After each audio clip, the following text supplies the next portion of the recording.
Hi hello అందరికి నమస్తే. టాపిక్లోకి వెళ్ళడానికి ముందు వెలుగు టీవీ ఛానల్ 1 లక్ష సబ్స్క్రైబర్స్కి దగ్గరగా ఉంది. సో ఎవరైనా సబ్స్క్రైబ్ చేసుకోకపోతే కనుక ఖచ్చితంగా సబ్స్క్రైబ్ చేసుకోండి, నాకు సపోర్ట్ చేయండి.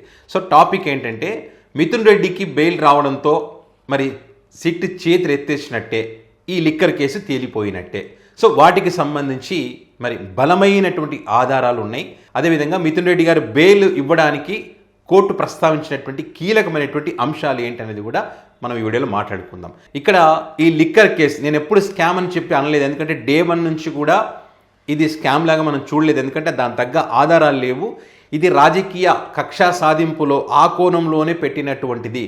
లేని ఒక కేసును సృష్టించి ఒక స్కామ్ను సృష్టించారు కాబట్టే ఎన్ని రోజులైనా కూడా సిట్ ఏం చేయలేని పరిస్థితిలో ఉంది. ఈరోజు కూడా చేతులు ఎత్తేసినటువంటి పరిస్థితికి వచ్చిందన్నది నా అభిప్రాయం. దానికి అనేక కారణాలు కూడా ఇక్కడ ఉన్నాయి. గతంలో కూడా అనేక వీడియోలు కూడా అనేక ఎగ్జాంపుల్ చూపించి కూడా నేను వీడియోలు చేయడం జరిగింది. సో ఇక్కడ బెయిల్కి సంబంధించి ప్రధానంగా మిథున్ రెడ్డి గారి బెయిల్కి సంబంధించి చూస్తే ఈ కూటమి ఏం ఆరోపణలు చేసింది? మిథున్ రెడ్డి గారికి సంబంధించి మాస్టర్ మైండ్, కీలక సూత్రధారి కదా.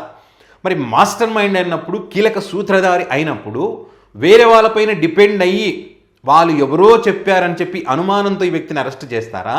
మరి మాస్టర్ మైండ్ కదా, కీలక ఆధారాలు ఉంటాయి కదా, మరి ఆ ఆధారాలు కోర్టుకు చూపిస్తారా? సో వీళ్ళు ఏం చేశారు? ఇక్కడ సహనిందితులు ఎవరైతే ఉంటారో వారి యొక్క వాంగ్మూలాలను 161, 164 స్టేట్మెంట్లు తీసుకొని దాన్ని వాళ్ళు చెప్పారు ఈ వ్యక్తి తప్పు చేశాడని కోర్టులో చెప్తే కోర్టు అది నమ్ముతుందా? ఎందుకంటే దాని ఆమోదయోగ్యత లేదని చెప్పి కోర్టు నేను కొట్టేసింది, పరిగణలోకి తీసుకోము దీన్ని అని చెప్పి. ఇది కుట్రపూరితమైనటువంటి కేసు అని చెప్పినా, మాస్టర్ మైండ్ అని చెప్పినా, మీరు చెప్పినంత మాత్రాన, మీరు అనుమానం ఉందని చెప్పినంత మాత్రాన మేము నమ్మం, మాకు ఆధారాలు కావాలి. సో ఎవరో చెప్పారని చెప్పి, సహనిందితులు చెప్పారని చెప్పి ఈ వ్యక్తిని మేము కస్టడీలో ఉంచలేము, ఆ వ్యక్తి యొక్క హక్కులను మేము హరించలేము. సో తప్పు చేశాడా లేదని దానికి సంబంధించి తర్వాత క్రాసింగ్లు అన్నీ తెలిసిపోతాయి. ఇప్పుడు ఊకే అనుమానాలు ఉన్నాయని చెప్తే కాదు, దానికి ప్రాథమికంగా కొన్ని ఆధారాలు కూడా సమర్పించాల్సి ఉంటుంది. ముడుపులు వసూలు చేశారని చెప్తా ఉన్నారు, చేశారనే అనుమానం కాదు, దాని తగ్గ ఆధారం, ప్రాథమికంగా ఆధారం ఉందా? లేదు.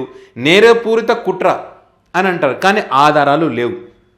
అన్ని అనుమానాలు, ఇక్కడ మనకి ఆధారాలు ఉండవు. 2019, 2024 మధ్యలో పాలసీ రూపకల్పనలో భాగంగా ఉన్నారని చెప్పారు. అసలు ఈ పాలసీ రూపకల్పన దీంట్లో మద్యం పాలసీలో నేను లేను, కేవలం ఎంపీగా మాత్రమే ఉన్నాను అనడానికి మిథున్ రెడ్డి గారు ఆధారాలు చూపించారు.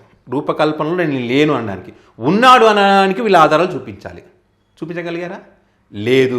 అండ్ అదేవిధంగా 5 కోట్ల రూపాయలు డీకార్ట్ నుంచి పిఎల్ఆర్కి ట్రాన్స్ఫర్ చేయబడ్డాయి. 5,000 కోట్ల రూపాయలు ముడుపులు తీసుకున్నారు, ఇచ్చారనేటువంటి ఆరోపణలు.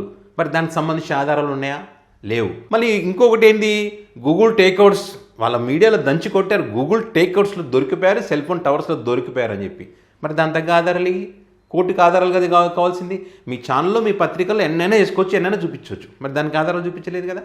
సో ఇది కూడా పరిగణలోకి తీసుకుంది. సో ఇట్లా ఒకటేంటి రెండేంటి అనేక అంశాలను పరిగణలోకి తీసుకొని మిథున్ రెడ్డికి బెయిల్ ఎందుకు ఇవ్వకూడదు, సో మీరు చెప్పేటువంటి ఏవి కూడా ఆమోదయోగ్యత లేవు అని చెప్పి బెయిల్ మంజూరు చేయడం జరిగింది. ఈ క్రమంలో వాళ్ళు ఏమంటారంటే, లేదు మిథున్ రెడ్డి మీద 7 కేసులు ఉన్నాయి అంటే 5 కేసులు కొట్టేశారు, పోయినాయి, ఇంకా 2 కేసులు ఉన్నాయి.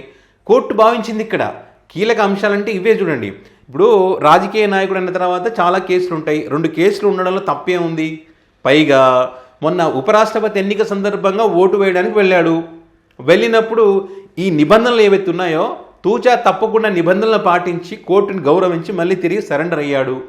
గతంలో విచారణకు సంబంధించి కూడా సహకరించాడు, ఇప్పుడు కూడా సహకరిస్తానని చెప్తా ఉన్నాడు, అన్ని రకాలుగా అందుబాటులో ఉంటానని చెప్తున్నాడు కదా. అలాంటప్పుడు మనం ఎందుకు బెయిల్ ఇవ్వకూడదని చెప్పి బెయిల్ ఇచ్చేసింది. సో మీరు అన్ని రకాలుగా ఫెయిల్యూర్ అయ్యారని చెప్పి.